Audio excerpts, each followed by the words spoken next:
Hello, everyone, and welcome to another episode of the Magnify Your Miracles podcast. This is Reverend Frances Faden, and I'm so excited to be with you today for this amazing interview with Felicity Warner, the author of this amazing book, Sacred Oils. But before we get into this wonderful, miraculous time together, let's do what I love to do, which is take a few deep breaths together. Just get ourselves grounded and centered on this call.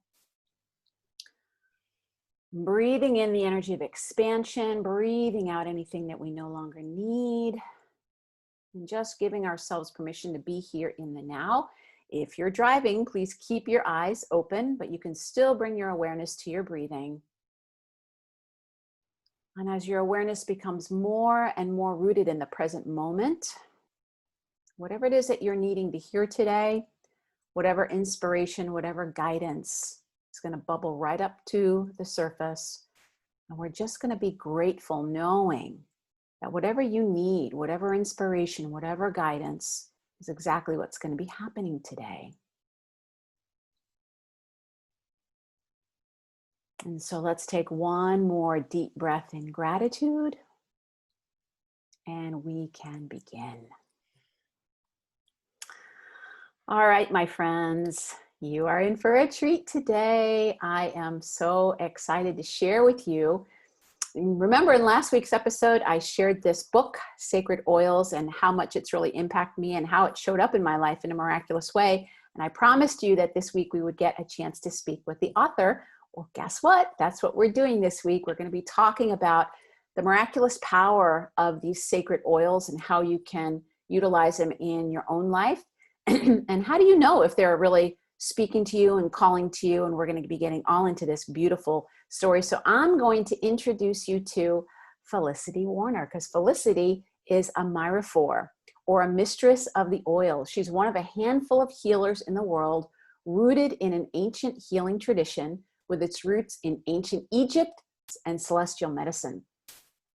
The sacred oils that she works with realign and rebalance and work at the deep level of soul and spirit. She is also the founder of Soul Midwives, the largest UK-based organization offering holistic and spiritual support to the dying and their families. She created the idea of soul midwifery for the dying after sitting with many hundreds of people at the end of their life about 25 years ago. Her methods have been adopted within the NHS, which is the National Health Service in the UK. In 2017, she received 2 major UK awards for her work, End of Life Care Champion by the National Council for Palliative Care, and also End of Life Doula of the Year Award.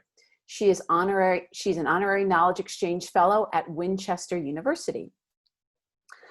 Felicity runs the Soul Midwives School in the UK, and we'll be hearing a lot more about that, is a respected lecturer, teacher, and author of 4 acclaimed books: Gentle Dying, A Safe Journey Home, The Soul Midwife's Handbook, and of course, Sacred Oils, which is what we're going to be talking about a lot today. So please help me welcome someone who I feel like is my long lost friend, Felicity Warner.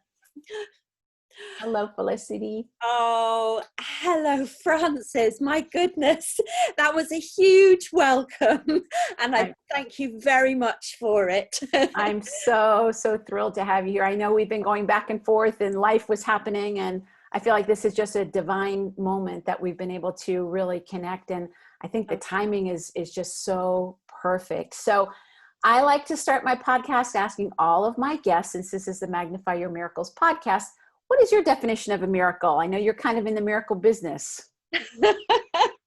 Well, do you know, I love that question. I love it because it's really made me think deeply about miracles in a kind of, in a sharing context. You know, I feel privileged enough to see and hear and experience many miracles, many days. And it never fails to amaze me that something extraordinary has happened.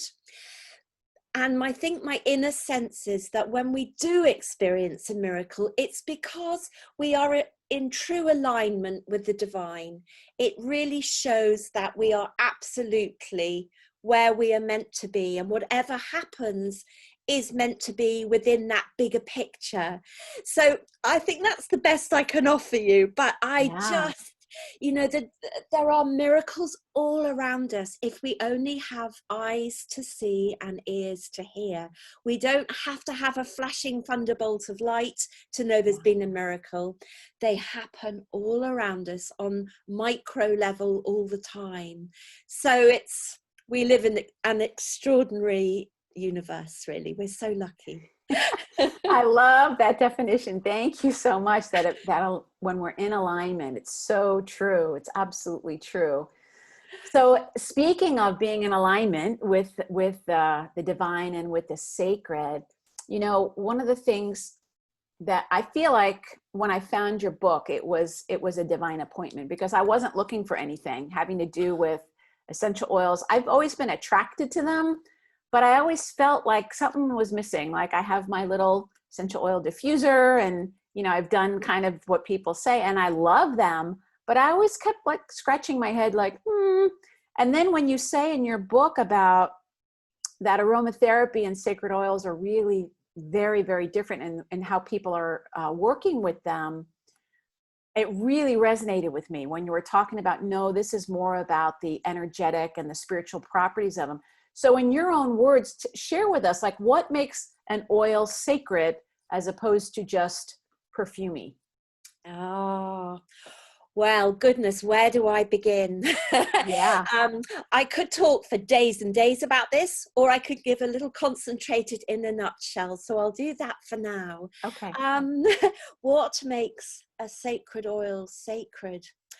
Well, really and truthfully, all oils are sacred. They are all part of the sacred divine universe, and they're all created by God, the divine, whichever terminology we like to use. But what makes this smallish repertoire of sacred oils that I work with as a Myrrhophore is the fact that the oils are understood for their energetic signature. So everything around us has an energetic signature. And these oils are used for the energy that that resonates from them and with them. But also the other link is that it's the intention with which we work with them. So we're really marrying up two potentially very powerful dynamics there. One is this phenomenal energy that they have and contain, and it's very concentrated, so it's very powerful. And put that with the sacred aspect of working with intention, working from the depth of the heart, with an open heart, and with the intention of bringing a healing on a very deep level, bringing in, again, this alignment to the divine. This is what gives the sacred oils their potency. And it's about reverence. It's about really working on a very deep level where we almost have feet on two sides of a threshold. They are, in a way, our portal or access point to higher divine energies and the earthly energies. So there is almost nothing that we can't do with these sacred oils.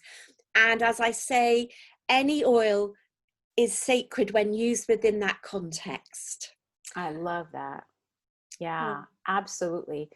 I was reading in your book. First of all, your book is so beautiful, and I recommend it. Everybody go out and get it right now. But you tell your story, which I'm hoping you'll share a little bit more of your story as well. But part of what you were saying in here about is how ancient this practice is. It goes back so far, and that there's not very much information available about. Because I've looked. I've been like, there's got to be something more with these oils, and I just kind of gave up. And then your book showed up. So tell us your story. You say in your bio that it's like only one of a handful, and I think that that's true. So how did you become one of a handful? How did you start doing your work? Okay, yes. Well, I look back and it has been quite a journey. But I'll explain to start with. As a child, I was a very sensitive child, Mm. and in the way that many, many children are, and with a huge sense of curiosity. But I came from a family of very sensitive people as well, and several of them were healers, but it was never anything we really talked about. It was just a very kind of under the surface thing that we knew and we understood things, and so that was a kind of simmering background to my life. But my parents divorced when I was 6, and I was brought up by my grandmother, who was just the most wonderful woman you can imagine, and I had an idyllic childhood with her, living in an old tumble down house on a beach, and every day we would go to the beach and we'd swim and we'd cook, all wonderful, wonderful things. I had a fantastic childhood.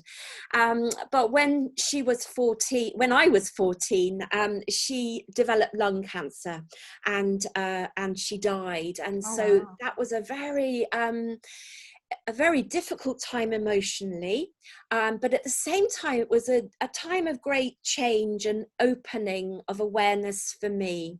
And it was at that sort of time I began to find books like The Prophet, and read that, and begin to have a sense of a bigger, wider world than just the mundane, usual world.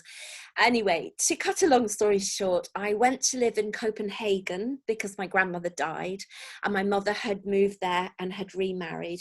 And I was given a very broad sort of invitation to enjoy life there. My mother was, she was very sweet and very kind, but she said, go out and find your way, and, make friends, explore the world. So I did.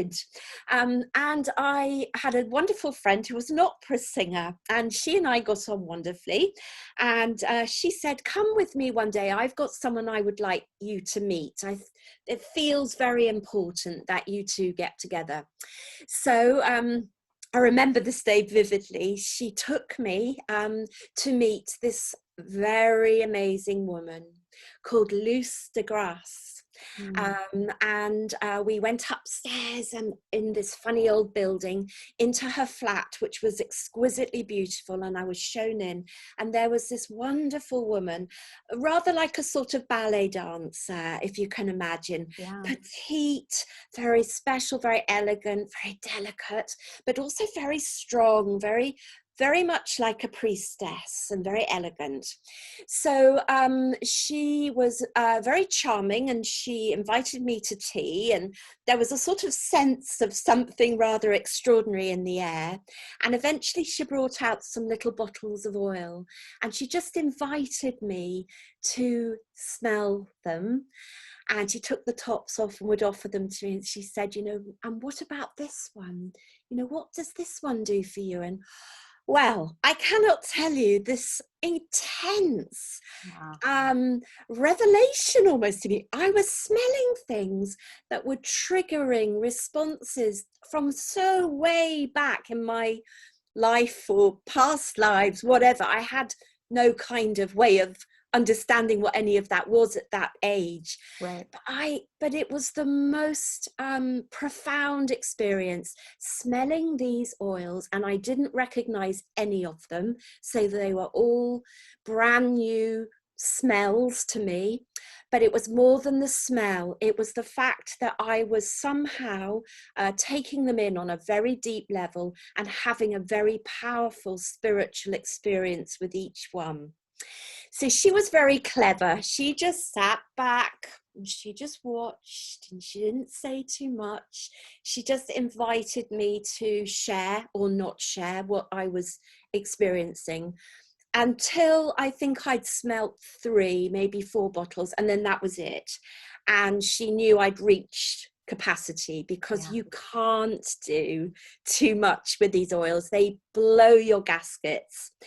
And I went back to see her over 3 years, and during that time, she explained to me that she was a Myrrhophore, that she'd been trained specially in I would say, a temple priestess lineage that knows how to work with these sacred oils. And gradually over time, she tested me, she initiated me, she set me challenges, and she mentored me through a whole apprenticeship, really, of working with the oils. It was just amazing, extraordinary. Wow, that is a miraculous story right there. Really, really amazing. So that word, I'd never heard that word before, Myrrhophore, until I read your book. And tell people in your experience, really, what is that and what are the Yeah. characteristics? Well, okay, it's a word I had also never heard of, and not many people have. Although actually in the Greek Orthodox Church, the Myrrhophore is still celebrated, and she has an actual Saint's Day on April the 6th. Oh, I'm going to write that down. Every year. Yes, do. And look that up, because within the Greek Orthodox Church, they celebrate the Myrrhophores, and the other name is for them a woman who works with myrrh, or a woman who offers myrrh. And of course, within the Bible, and we have the story of the crucifixion, and then Easter Saturday, and then Easter Sunday, Christ's body has been anointed with sacred oils, and this is all part of that resurrection story. So the fact that he had been worked with the sacred oils by the three Marys is all now celebrated still within the Greek Orthodox Church. But to my knowledge, that's the only actual church that actually still celebrates these wonderful women working with these sacred oils. So that is one way of doing a little bit of historical research. But I had all the lineage explained to me in as much as it can be, because there is so very little written about it. There are no real sort of mentions, other than occasional mentions in Egyptian papyrus scrolls. There's a little bit there, but it's thought that the lineage was based on Egyptian celestial medicine, which is way back pre-biblical times.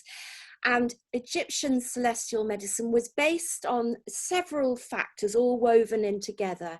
So it was to do with the planets and planetary movement, acknowledgement again of the divine, sacred music, healing, ritual, and devotion.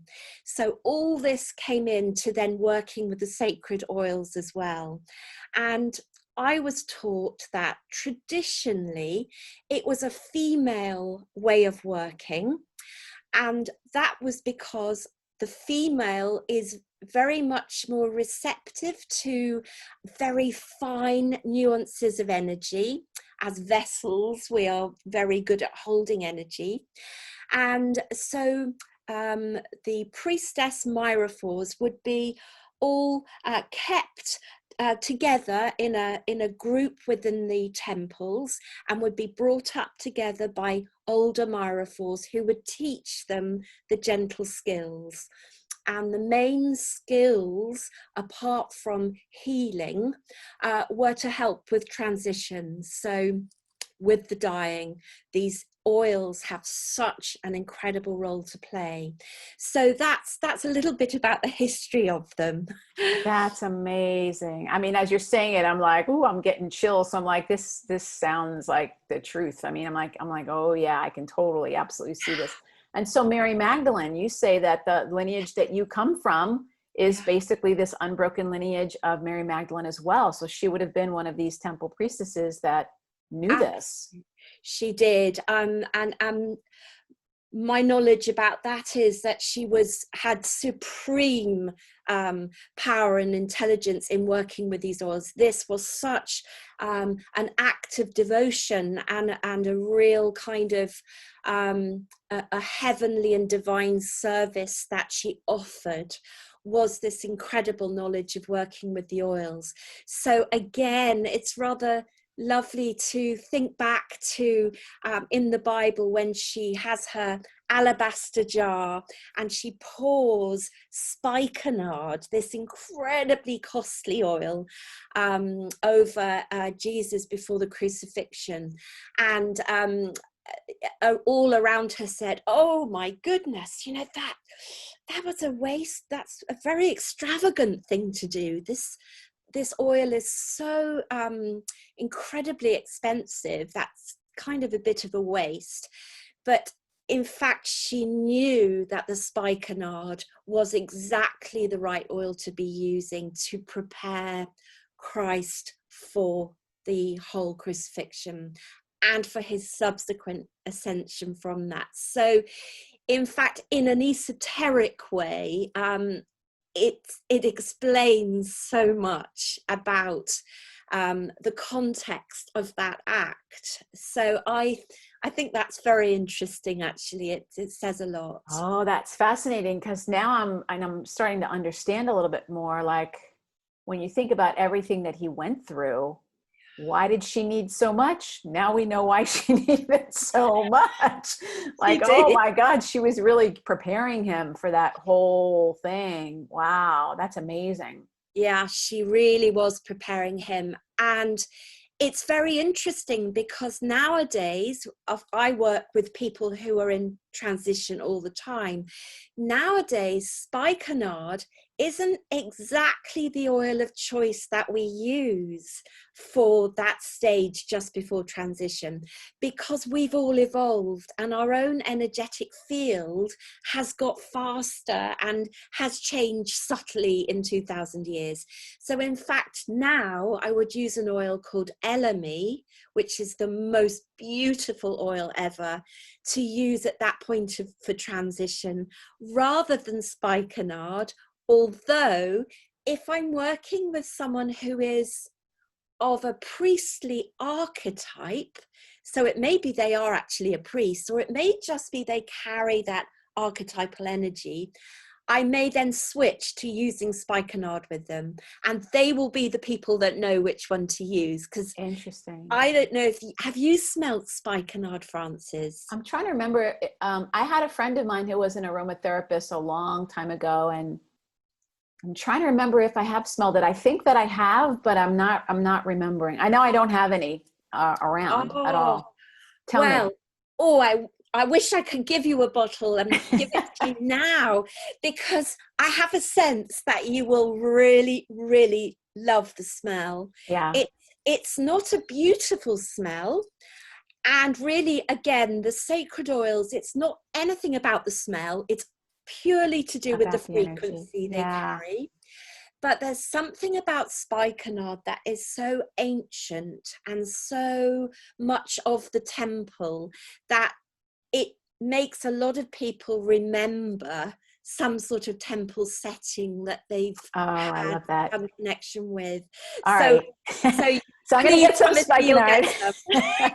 Write Yeah. that down. I'll get myself. Well, Yeah. one of the things I wanted to share with you, I told you a little bit before when we were chatting that I work with Mother Mary's energy. And part of what happens for me is I'll do these message circles where I'll have like 10 or 12 people, and I channel Mother Mary, and she'll go around to each person and give them a message. Well, over the last 2 years, at the end of every message, pretty much, she's anointing people with oil. And I'm always like, what is she doing? And sometimes I can smell it. Sometimes she tells me what it is. But spikenard's been coming up a lot this year for people. Oh. It's been spikenard, rose, myrrh, and frankincense have been the 4 that she's been using the most. Now Yeah. it's energetic. It's not actually physically happening, but I'm like, okay, there's something about this whole thing. I need to know a little bit more about the vibration of what's happening. That is so interesting. that's coming through. How beautiful that that's coming through in your circles. I've also been hearing a lot from people that I've been working with about how these anointings are happening when people are in that state between sleeping and wakefulness. And I've had several emails recently of people saying, can this happen, that I feel I've been anointed with something? And I've said, yeah, absolutely, it can happen. And it's the most beautiful blessing when it does. So that's beautiful and really interesting. Yeah, that's amazing. So I wanted to ask you too, when I was rereading your book before today, that you talked about how this tradition used to be just like priestess to student, kind of passed on in an oral tradition. But that for you, you felt like the oils themselves were saying, no, we need to take this energy and this healing out into the world in a bigger way, which is why you wrote your book and felt better about it. We're in this really unusual time, like a lot of people crossing over, talk about transition point. Do you think that that's why, like the oils wanted to be made known more now because of that? Yeah, Frances, this is huge. It's an absolutely huge thing. I felt because being a Myrrhophore has underpinned my practice as a soul midwife for all these years that I've been working. And for me, the Myrrhophore work has been a very private area that I hadn't discussed. I just kept it as my own sacred knowledge that I could use. I shared if people asked me, but it wasn't something that I sort of, jumped up and down about, just got on with it very quietly. And then it was almost like pressure mounted, and it was like, you must share, you must do this. And I was uncomfortable about that because there's always been a kind of a hidden quality to this work. And with one of the main reasons that because of the potential power that comes with it, there needs to be a degree of real humility and wisdom in using that power. So traditionally, it was always kept out of plain sight. And so I had a real problem with thinking, I'm hearing I should be writing and sharing this, but actually it goes against the grain because I've been taught not to. And the pressure mounted and mounted and mounted. And then suddenly the time was there to do this, and everything suddenly fell into place. And yet while I was writing that book, so we're talking 2.5 years ago probably, and every day I still questioned whether or not this was right, but it seemed a powerful thing to be leading me. And I knew that something was round the corner. I had such a heavy heart in some ways that actually we needed to be doing this work because of something. I didn't know if that was on a personal level. I didn't know if it was just my community. I had no idea, but I knew something was round the corner. And I must have said that to hundreds of people. And now here we are in this extraordinary time. And it all fits. It is literally, well, yes, here we are. And the oils do speak. They are intelligences of their own. They are not just little bottles. They are sort of master teachers, really. And they knew the time was ripe, which is an old lovely Aramaic saying, the time is ripe, to be offering themselves again. And I believe I was a vessel to just carry that knowledge out, really. So that's amazing. Yeah, it's so perfect for these times. Yeah. So let's talk about a few of these oils just so that people get a sense. I know you talked about Elemi. Your book starts out with Angelica, which I would love to talk about because people that are listening to our podcast, a lot of them are healers, a lot of them are highly sensitive. They could be spiritual entrepreneurs. And a lot of us have a connection with the angelic realm and with Archangel Michael. And you Oh. have down here that Angelica is a master teacher. What does that mean? And what can you tell us about this beautiful oil? Yeah, well, oh, it's one of my favorites. It's funny, you get to know oils, they become friends. A bit like people who work with crystals will have maybe 3 or 4 crystals that really speak to them. And I think Angelica was one of the earliest oils that I did really deep work with. And I refer to it as a master teacher because it had a way, certainly for me, of teaching me quite complicated, esoteric and energetic principles, but in a way that I could understand them and then work with them. So it is a master teacher, but having said that, all of the oils are, and when you start working with them, they will start coming towards you. They will come and greet you, which might sound a bit nuts, but if you not to any of us, it doesn't. Okay. So just trust me on this. So if you have, say, a whole wall behind you full of oils, this is what happens to me anyway. I'll be, pottering about, maybe having a look. And then one will almost sort of say, hello, hello. And I'll have a look. I think, oh, goodness, I forgot I had this one. They step forward, and then the invitation is to start working with them, and they will start to teach you. So Angelica, I think, was one of the first ones that did that for me. And I have a great reverence for Archangel Michael as well. And there's a great connection between the oil and his beautiful protective energy. And it's a wonderful, wonderful oil to work with. It's gentle, but it's very powerful, but it's very forgiving, and it's a very sharing, generous oil. So I think it was a very good oil for me to start to work with, but I think for anybody it would be. So When you say start to work with, do you want to share with people some of the things that you recommend of like how to get started? Yeah, absolutely. I mean, I know this is what you teach. We'll be telling people how they can learn more in a second, but just, tell us Yeah, how to I'll get just started. give you a simple guide. So really, the best thing is to have a little selection of oils. Now, you don't have to spend a huge amount of money there. Just, go to a reputable supplier, but there are lots and lots around, and choose 4 or 5 bottles that just seem to resonate with you. And then bring them home and spend a little time in meditation, like we did at the beginning. Center yourself, focus on your breathing, and then just open out to see which one would like to step forward to work with you. And the big thing I say to everyone is, don't think with your head, think with your heart. So just go along with the oil that is talking to you. So I've actually got Melissa on my desk, and it was Beautiful. desperate to be involved with this. I don't know why, but for somebody somewhere that might mean something significant. Melissa, okay.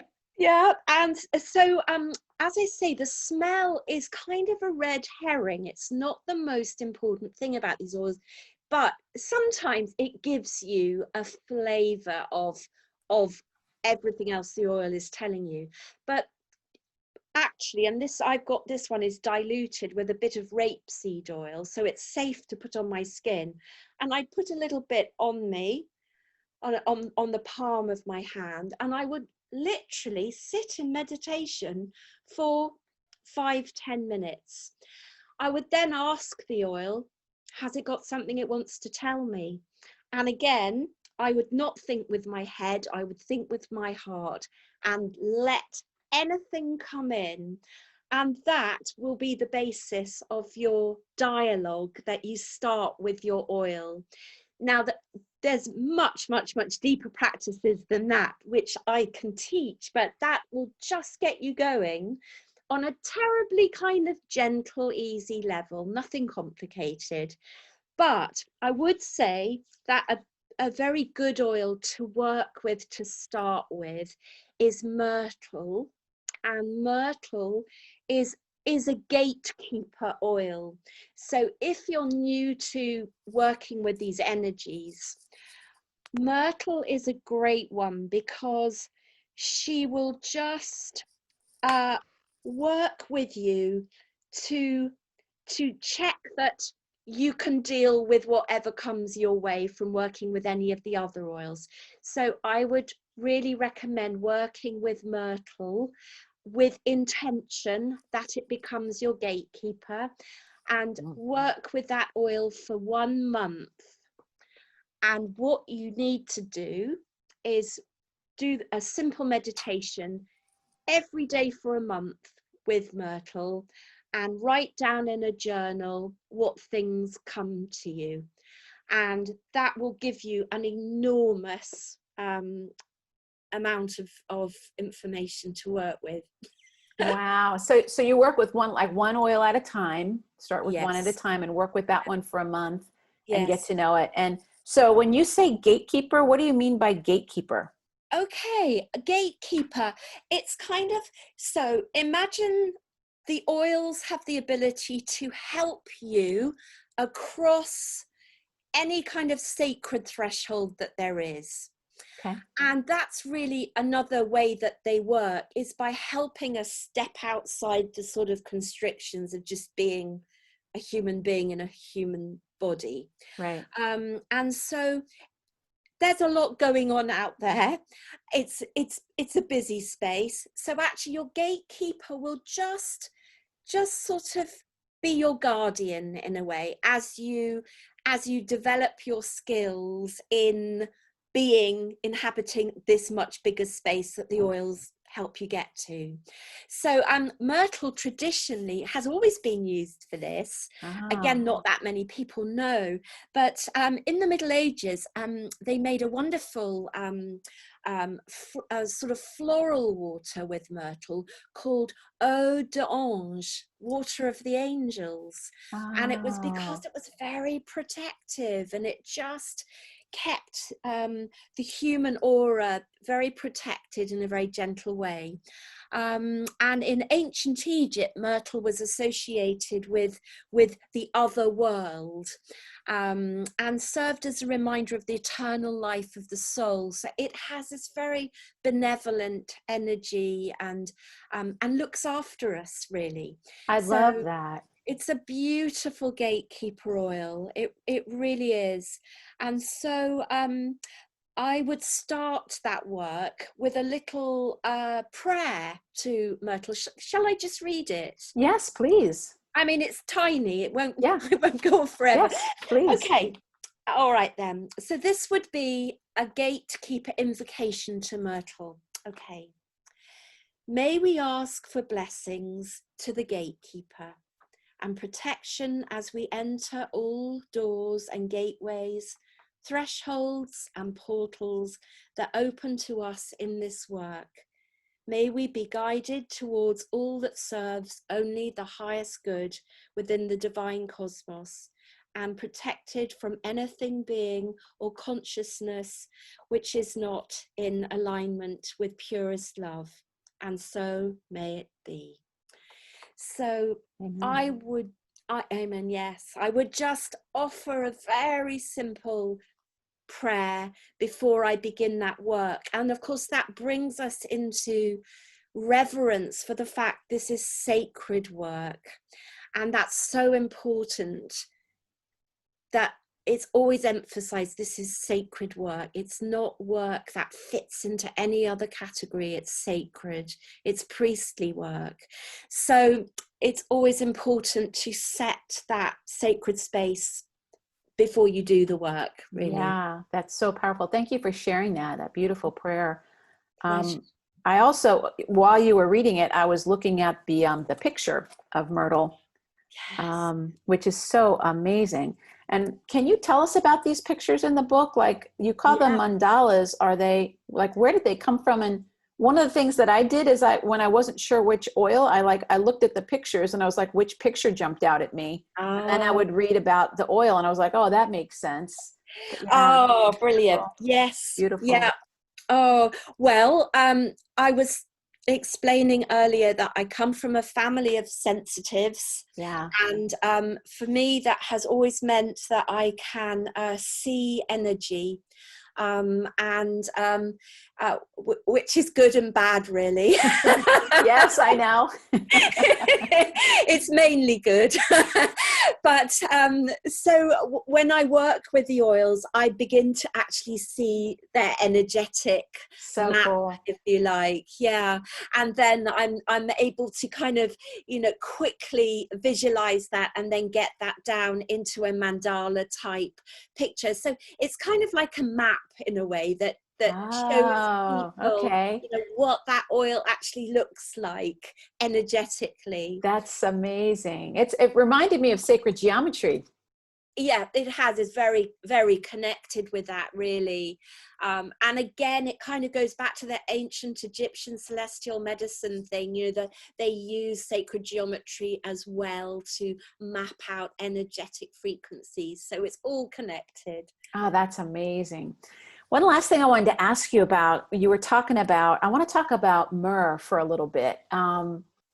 Because when you talked about the Greek Orthodox, the Russian Orthodox, that particular church, I've actually had some experiences with icons that become active and start seeping or weeping myrrh oil. Have you heard about this? No, I haven't, but I'm enraptured. Yeah, so I'm going to share it with you. Maybe we can talk a little bit about it later, but I'm like, well, if they're the ones that are still honoring on April 6th, that could be why. But there are a few icons here in the United States. One is in Hawaii, and they just started to express, weep, whatever you want to call it, streaming, myrrh. But the thing is when you smell it, like it looks like myrrh. It's got the same but it smells like roses. Smells like roses. It's very interesting.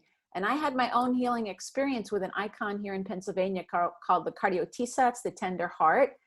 And Felicity, I mean, the priest is holding the icon, drip, drip, it's just dripping this oil of devotion. And people have these amazing healings. So my question is like, what's with the myrrh? Like, what's with the myrrh vibration? It seems so, so powerful. Yeah, that's so interesting that it looks like myrrh, but it's smelling like roses. Rose. Yeah. That is so interesting because myrrh is actually quite gloopy. It's quite thick. It is. A bit like honey almost. Yeah. But I'm wondering, to me, my sense is that there's a connection with Mother Mary with that, because Totally. her oil is so very much rose. Totally. And so I'm wondering if there's some kind of divine blend being concocted Oh, here. yeah. Yeah. I wonder. Yeah, I wonder that. And maybe it's almost as if that's a very specific healing blend to have come up with. Yeah. And there is a deep reason for that, because there will always be a reason for it. Yeah. I'm really intrigued by this. I'll send you the info. Because there's also one in Hawaii, the Miraculous Myrrh streaming icon that's in Hawaii, the Ivron icon. So I'll send you the link to that one as well. Please do. And I'll see if I can find the one that's here in Pennsylvania. But yeah, talk about miracles. It's just amazing. Really, really amazing. And and I know for me, when I went into the church where this was happening, as soon as you walked in, it's like, boom, you could feel that divine presence. It was just like, wow, so tangible. Yeah, so there's obviously a big force there that's attracting this. Yeah.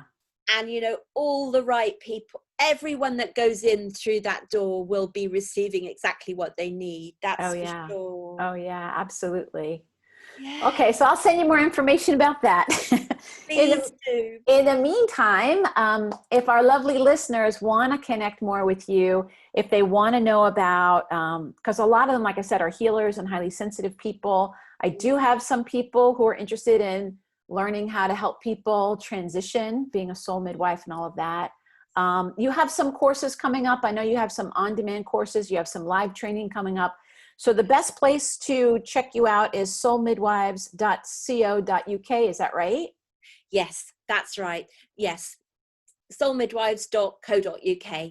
Absolutely. So the website will have everything on it. There's a sacred oils page, and there's some Zoom teachings, and there's also some on demand as you go deeper teachings. And then there's also information about soul midwifery, which is my real job. Yeah. But we use the sacred oils a lot within the soul midwife work as well. So you have some live trainings that are coming up, I think, in October. Is that right? Yes, I do. So I have Live meaning on Zoom, not live in yes, live person. on Zoom. Yes, everything's on Zoom at the moment. So live on Zoom with the sacred oils on the 3rd of October. And then also I have a soul midwife training on October the 10th and 11th as well. And we've just I had a training a few weeks ago, and we had half our group were from the States, and it was cool. just so lovely. It was just magical. So I welcome so many more lovely people. Yeah, absolutely. Absolutely. Yes. And for those, in case you can't make that date, or just in case you're hearing this podcast after, you also have some on-demand courses that people can do. The first one's called the Emerald Temenos, and then the second one is the Magdalene Temenos, right? Those are on-demand courses. Yes, with the sacred oils. I would say it's really helpful if you've read the Sacred Oils book before you do those courses, because it will all mean a lot more, because it relates to the practices that are described in the book. So, right. Yeah. Great. Oh. Okay. All right, and I'll put all of that in the show notes for people where they can find out about the courses. I'll put your website there as well.